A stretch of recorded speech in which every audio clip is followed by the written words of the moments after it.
नमस्कार सभी साथियों को, एक बार जुड़ जाइएगा सभी लाइव और देखिएगा मजा। हाईकोर्ट चतुर्थ श्रेणी कर्मचारी भर्ती हो, चाहे रेट मुख्य परीक्षा हो, चाहे एलडीसी हो, चाहे सीटी एग्जाम हो, चाहे अन्य कोई सी भी एग्जाम हो, सब में हिंदी पूछी जाती है। और हिंदी के कौन से क्वेश्चन है वो एग्जाम की दृष्टि से इंपॉर्टेंट बनते हैं, वो आप सभी को देखना होगा और इस सेशन को अटेंड करते हुए आगे बढ़ना होगा। दोस्तों, हिंदी के विगत एग्जामों में आए हुए क्वेश्चन मैं आपको करवाने जा रहा हूं। एक एक क्वेश्चन को आपको अटेंड करना है और आगे बढ़ते हुए देखते हुए प्रत्येक क्वेश्चन का उत्तर देते हुए आगे बढ़ना। पहला काम रहेगा भाई वीडियो को लाइक करने का। मेरे सभी लाडले भाई बहन मिलकर एक बार लाइक कर दो, जिससे ज्यादा से ज्यादा बच्चों के पास ये रिकमेंडेड हो जाए। दोस्तों, आठ टॉपिक के क्वेश्चन है यहां पर। पहला क्वेश्चन है कि इनमें से अल्प प्राण कौन सा नहीं है वो बताना है। ख ग च द, बताओ भाई। पहला, तीसरा, पांचवा वर्ण ये किस में आते हैं? अल्प प्राण में आते हैं। दूसरा और चौथा आता है महाप्राण में। तो यहां पर ख दिया हुआ है, ख किस में आएगा? महाप्राण के अंदर आएगा। ख किस में आएगा? महाप्राण के अंदर आएगा। अगला क्वेश्चन, द्वार शब्द में प्रयुक्त ध्वनियां। यह ऐसा क्वेश्चन है जो हम छोटी कक्षाओं में पढ़ते थे। द्वार शब्द, और द्वार शब्द के अंदर कौन सी ध्वनियां प्रयुक्त हो रही है बताना है भाई। चलो मैं लिख के बता देता हूं, यानी कि एक कोई शब्द दे दे उसको तोड़ना। पहले देखो, सबसे पहले द, और द यहां पर आदाई है, हलंत वाला है। फिर आ रहा है वह, तो ये वह, समझ गए? वह के साथ आ की मात्रा, तो ये रहा आ, प्लस आगे क्या आ रहा है? र, और र के अंदर ए की मात्रा। ये किसके अंदर है? एक में, ये दूसरे में। ऑप्शन 2 यहां पे सही रहेगा। आगे देखो, निम्नलिखित ध्वनियों में से कौन सुमेलित है? ग एगोस, फ अल्प प्राण, फ तो महाप्राण है, स उष्म। देखो, श, श, स और है, ये उष्म व्यंजन है। ये कौन से हैं? उष्म व्यंजन है। समझ गए?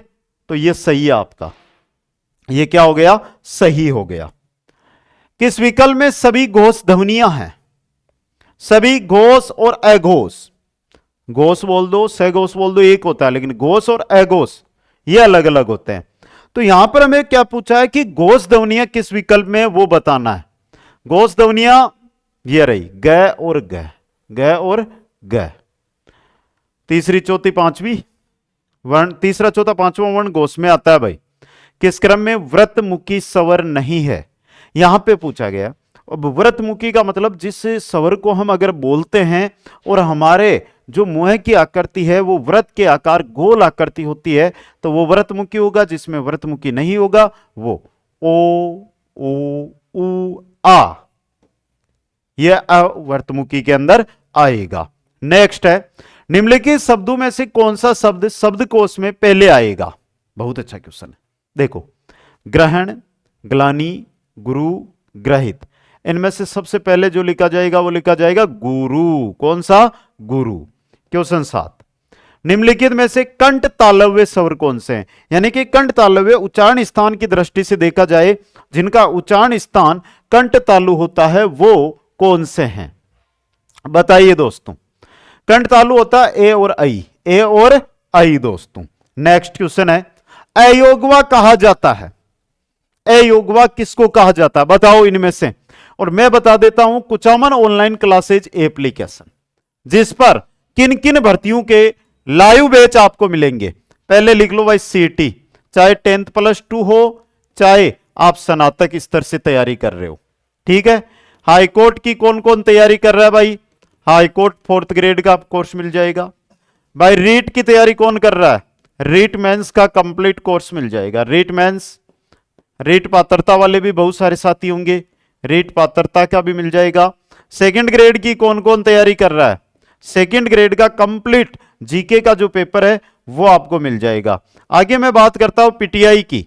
पीटीआई 3rd ग्रेड की कौन कौन तैयारी कर रहा है? जीके पेपर कंप्लीट मिल जाएगा। चलो और चलो, भी बीएसटीसी 2026 वाली, पीटीटी, पीटीटी भी आ रही है ना बेटा, पीटीटी भी आगे आ रही है, पीटीटी भी है। इसके अलावा भी अन्य जो भी भर्तियां राजस्थान में आने वाली है, जैसे एलडीसी भर्ती है, एलडीसी का कंप्लीट बैच मिलेगा आपको, एलडीसी का कंप्लीट बैच आपको देखने को मिलेगा। बहुत सारे साथी पुलिस की तैयारी में लग गए हैं, पटवार की तैयारी में लग गए हैं, वापस वीडियो की तैयारी में लग गए हैं, तो उनके बैच भी आपको कंप्लीट यहां पर मिल जाएगा। इसके अलावा एसआई भर्ती का कंप्लीट बैच मिल जाएगा। एसआई भर्ती की अगर आप तैयारी कर रहे हो, फर्स्ट पेपर सेकंड पेपर दोनों मिल जाएंगे, ठीक है। अयोगवा विसर्ग को किसको कहते हैं? विसर्ग को। नेक्स्ट है, निम्नलिखित में से किस शब्द में द्वंद्व समास नहीं है? दाल रोटी, जीवन मरण, सुबहगमन और कंदमूल। द्वंद्व समास वह समास जिसमें दोनों पद प्रधान होते हैं, जिसमें दोनों पद प्रधान होते हैं।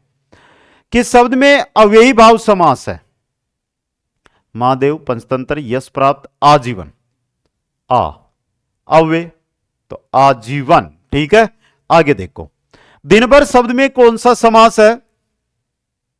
दिन भर अव्ययी भाव। कौन सा है? अव्ययी भाव समास है। नेक्स्ट, क्रमधारीय समास का उदाहरण है सेनागार, आत्मनिर्भर, श्रद्धांजलि, मुखचंद्र, चंद्रमा के समान मुख, क्रमधारीय समास का उदाहरण है। पथभ्रष्ट शब्द में कौन सा समास है? पथ से भ्रष्ट, रास्ते से भटके। अगर नहीं पढ़ाई कर रहे हो तो आप भी पथ भ्रष्ट ही हो, और ढंग से पढ़ाई कर रहे हो तो पथ से भ्रष्ट नहीं हो। तो कौन सा होगा? अपादान तत्पुरुष। अगला देखिएगा, नेक्स्ट है वचनामृत में कौन सा समास है? वचनामृत में कौन सा समास है? वचन है जिसके अमृत, क्रमधारीय समास। नेक्स्ट, क्वेश्चन नंबर 15, कौन सा शब्द अव्ययी भाव समास का उदाहरण नहीं है? अनुपस्थित नहीं है भाई, अनुपस्थित में अव्ययी भाव समास नहीं है। नेक्स्ट, निम्नलिखित में से व्यंजन संधि का उदाहरण नहीं है? वाग प्लस में उत प्लस श्रृंखल, सृष्ट प्लस टी, तो सृष्टि भी है। पुरस्कार नहीं है, पुरा प्लस कार, पुरस्कार। आगे देखो, सवर संधि से निर्मित शब्द नहीं है। सवर संधि का शब्द कौन सा नहीं है? उत्थान। आराम से देखो एक बार, उत्थान, इसके अंदर सवर संधि नहीं है। अति प्लस आचार, भानु प्लस उदय, संभव प्लस आराधना।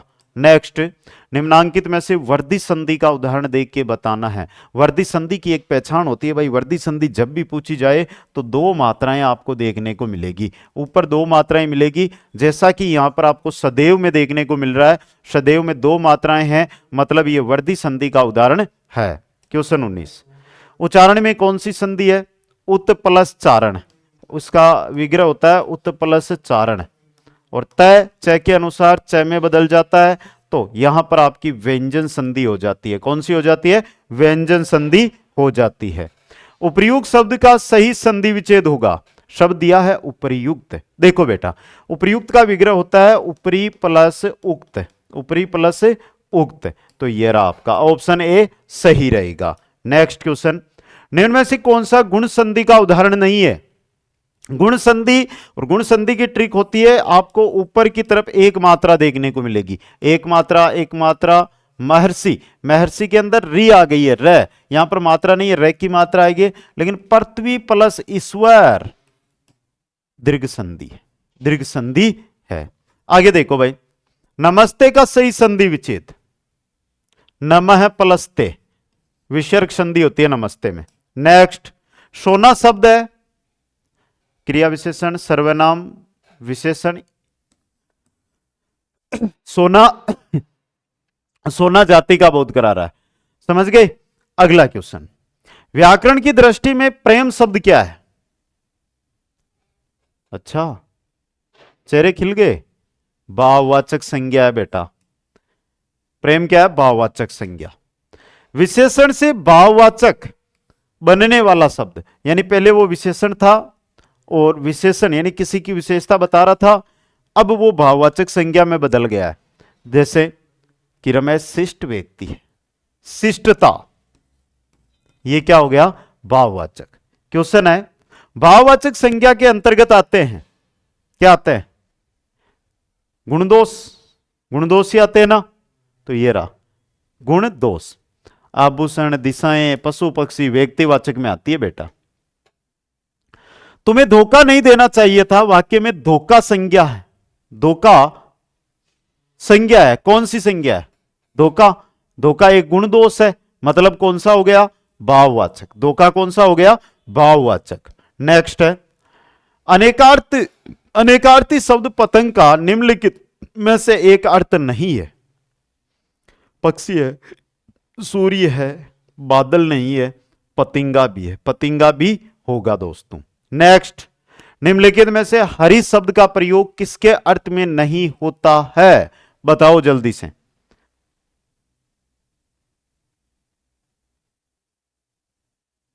बता दो जल्दी से। हरि शब्द सिंह के अर्थ में होता है, समुद्र के शब्द अर्थ में नहीं होता, पहाड़ के अर्थ में होता है, वानर के अर्थ में। अनेकार्थी शब्द है भाई ये। रत और रति युग्म शब्द का सही अर्थ क्या होगा? रत और रति बताओ भाई।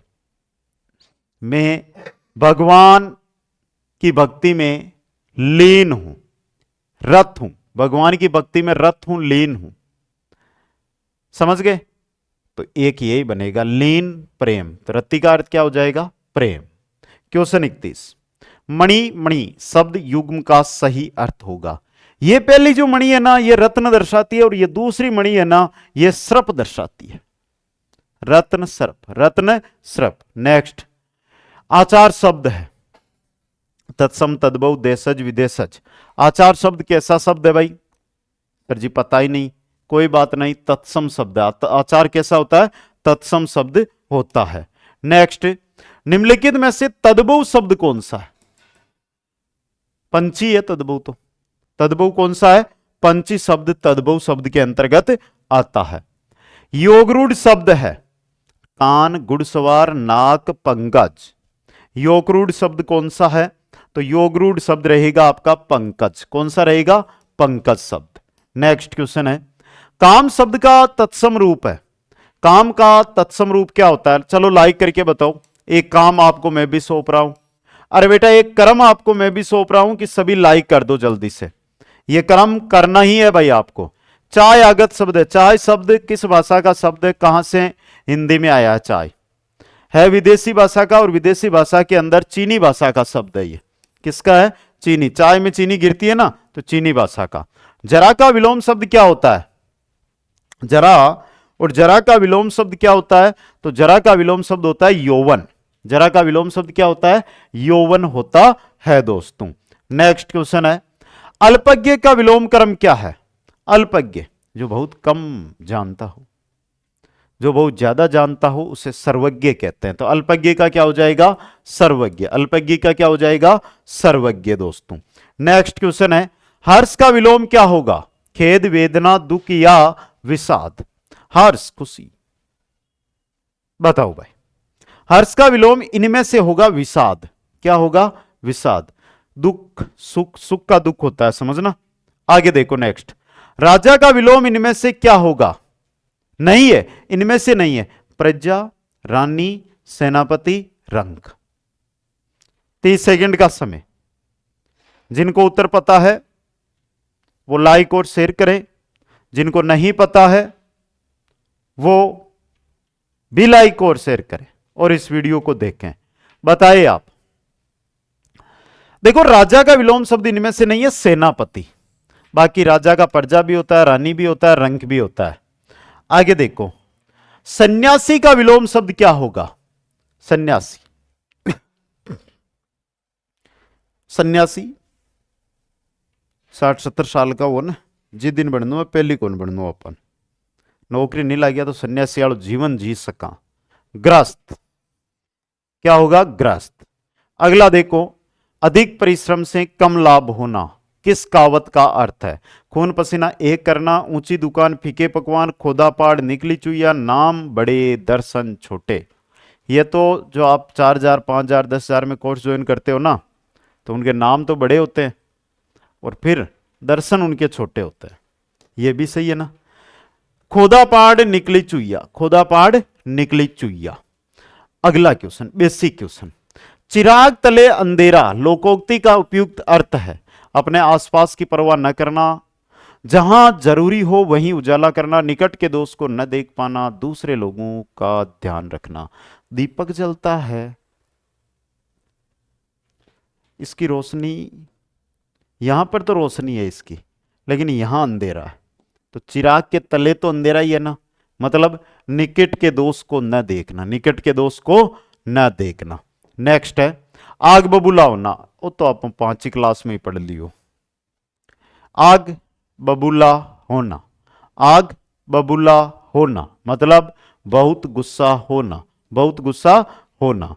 नेक्स्ट है आग में घी डालना मुहावरे का सही अर्थ है। आग में घी डालना मुहावरे का सही अर्थ क्या होगा?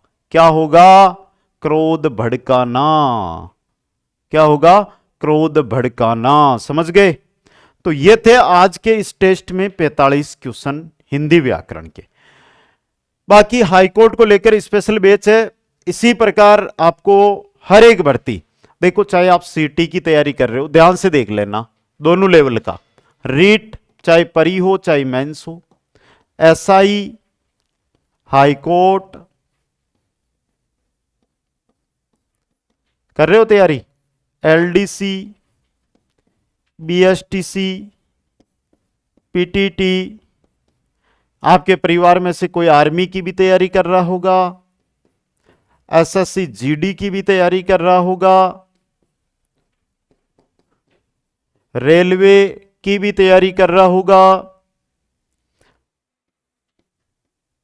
दिल्ली पुलिस की भी तैयारी कर रहा होगा। इसके अलावा जो लैब असिस्टेंट है, लैब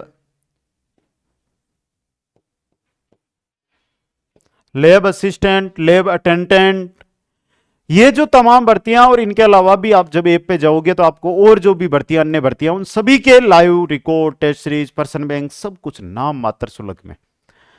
यहां पर नाम भी बड़ा मिलेगा, रेट कम मिलेगी और दर्शन भी बड़े देखने को मिलेंगे। तो जुड़िएगा। इस वीडियो के बाद देखता हूं कौन कौन साथी ऐप पे आते हैं, ये भी मेरे को पता करना है। बाकी हाईकोर्ट की तैयारी शानदार कर रहे हो, एसआई, सीटी, एलडीसी, सब भर्तियां हमारे सामने है भाई, इनकी ढंग से तैयारी करो, बड़े पद आगामी सालों में देखने को मिलेंगे। सभी को धन्यवाद। जय हिंद, जय भारत, जय जय राजस्थान।